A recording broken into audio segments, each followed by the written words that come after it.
EP. ജയരാജനും TP. രാമകൃഷ്ണനും തുടരുമെന്ന് CPM സംസ്ഥാന secretary MV. Govindan. 75 പൂർത്തിയായവരെ മാത്രമേ ഒഴിവാക്കുകയുള്ളൂ എന്ന് അദ്ദേഹം പറയും. കമ്മിറ്റികൾ ഇരുവരും തുടരുമെന്നാണ് എം.വി. ഗോവിന്ദൻ പറഞ്ഞത്. 75 കഴിഞ്ഞവർ ഇവിടുന്ന് ഒഴിവാകും.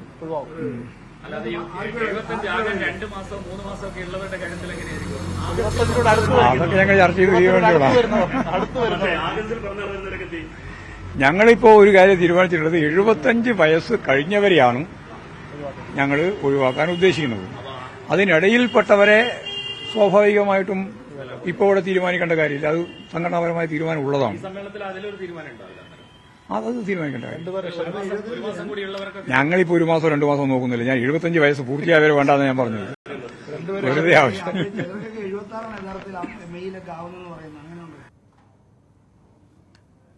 പേരുകൾ വ്യക്തത വരുത്തുന്നില്ലെങ്കിലും വ്യക്തമാണ് ഇതിൽ ടി.പി. രാമകൃഷ്ണനും ഇ.പി. ജയരാജനും അവർക്ക് ഇരുവർക്കും 75 വയസ്സ് തികയുന്നതേ ഉള്ളൂ. സ്വാഭാവികമായ പരിഗണന അവർക്ക് കിട്ടും.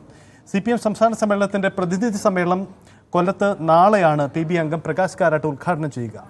എന്തായാലും കൊല്ലം ചെങ്കോട്ടയായി മാറുകയാണ്. അവിടെ വലിയ തരത്തിൽ സംസ്ഥാന സമ്മേളനത്തിന് വേണ്ടി ഒരുക്കങ്ങളെല്ലാം പൂർത്തിയായിരിക്കുകയാണ്. ചരിത്രം എഴുതാൻ ഒരുങ്ങുന്നു കൊല്ലം എന്ന പ്രത്യേകതയുണ്ട്. കാരണം CPM അവരുടെ ചരിത്രത്തിലെ വീണ്ടും ഒരു മൂന്നാമത് സർക്കാർ ഉണ്ടാകുമെന്ന പ്രഖ്യാപനമായി വളരെ വിശദമായ സംഘടനാ മാറ്റങ്ങളും വികസന രേഖ അജണ്ടയായി പ്രഖ്യാപിച്ചുകൊണ്ടുള്ള നീക്കങ്ങളുമൊക്കെ പ്രതീക്ഷിക്കുന്ന സംസ്ഥാന സമ്മേളനത്തിന് കൊല്ലം ഒരുങ്ങുകയാണ്.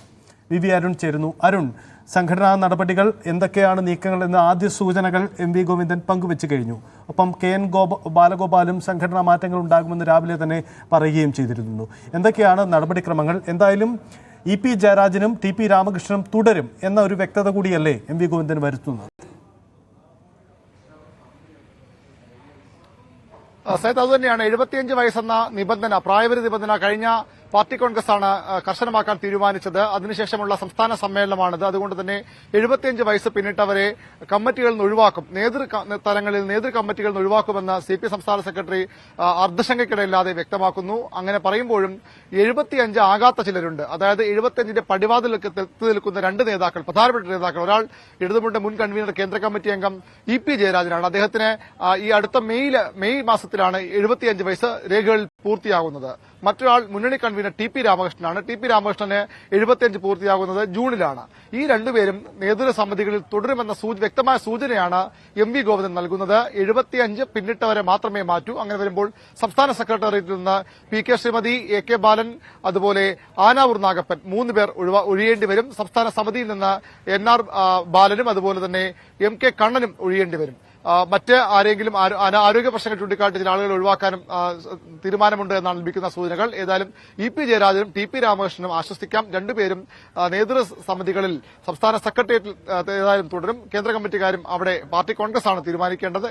ഏറ്റവും പ്രധാനപ്പെട്ട കാര്യം, CPMന്റെ സമ്മേളനം ഔദ്യോഗികമായി ഇന്ന് കൊടിയുയരും. വൈകിട്ട് ദീപശിഖ, പതാക, കൊടിമര ജാഥകൾ പൊതുസമ്മേളന വേദിയായ ആശ്രാമം മൈതാനത്ത് സംഗമിക്കും. അവിടെ സ്വാഗത സംഘം കമ്മിറ്റി ചെയർമാൻ KN ബാലഗോപാൽ പതാക ഉയർത്തും. നാളെ പ്രതിനിധി സമ്മേളനം CPMന്റെ politburo coordinator Prakash Karat ഉദ്ഘാടനം ചെയ്യും. ഏറ്റവും പ്രധാനപ്പെട്ട ഒരു കാര്യം കൂടിയുള്ളത്, പ്രായപരിധി നിബന്ധന കർശനമായി നടപ്പാക്കാൻ പോകുന്ന സമ്മേളനമാണ്. അതിലുപരി വികസനം ചർച്ചയാക്കാൻ പോകുന്ന സമ്മേളനം കൂടിയാണ്. ഒരുപക്ഷെ ഈ സംഘടനാ രംഗത്തെ പ്രശ്നങ്ങൾ, CPMന്റെ സംസ്ഥാന സമ്മേളനം സംഘടനാ രംഗത്തെ വിഷയങ്ങൾ, രാഷ്ട്രീയ സംഭവവികാസങ്ങൾ ഇഴകീറി പരിശോധിക്കലാണ് പ്രധാനപ്പെട്ട അജണ്ട. ആ അജണ്ടയുടെ ഒരു 100% എന്ന് കണക്കെടുത്താൽ ഒരുപക്ഷെ 50% അല്ലെങ്കിൽ അതിന് മുകളിലേക്കും വികസനം എങ്ങനെയാണ് കേരള വികസനം ഭാവിയിൽ പോകേണ്ടതെന്ന കാര്യം കൂടി ചർച്ച ചെയ്യുന്നു CPM എന്നാണ് ഈ സമ്മേളനത്തെ ശ്രദ്ധേയമാക്കാൻ പോകുന്നത്.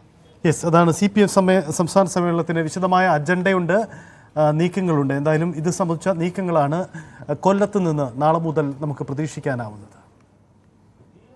കോൺഗ്രസിനെതിരെ രൂക്ഷ വിമർശനവുമായി മുഖ്യമന്ത്രി. ദേശാഭിമാനിയിൽ എഴുതിയ ലേഖനത്തിലാണ് മുഖ്യമന്ത്രി ഇത്തരത്തിൽ വിമർശനം ഉന്നയിക്കുന്നത്. പല സംസ്ഥാനങ്ങളിലും BJP അധികാരത്തിൽ എത്തിച്ചത് കോൺഗ്രസ് ആണ്. ഇല്ലാത്ത ശക്തി ഉണ്ടെന്ന് കാട്ടി മതനിരപേക്ഷ വോട്ടുകൾ ഭിന്നിപ്പിച്ചത് കോൺഗ്രസ് ആണ്. ഡൽഹിയിലെ BJP വിജയത്തിന് കാരണം കോൺഗ്രസിന്റെ ഈ നിലപാടുകൾക്കാണ്. യഥാർത്ഥ മതനിരപേക്ഷ പാർട്ടികൾക്ക് കോൺഗ്രസിനെ വിശ്വസിക്കാനാകുമോ എന്ന് മുസ്ലിം ലീഗിനെ പോലെയുള്ള പാർട്ടികൾ ആലോചിക്കണമെന്നും CPM സംസ്ഥാന സമ്മേളനത്തിന് മുന്നോടിയായി ദേശാഭിമാനിയിൽ എഴുതിയ ലേഖനത്തിൽ മുഖ്യമന്ത്രി പറയുന്നു.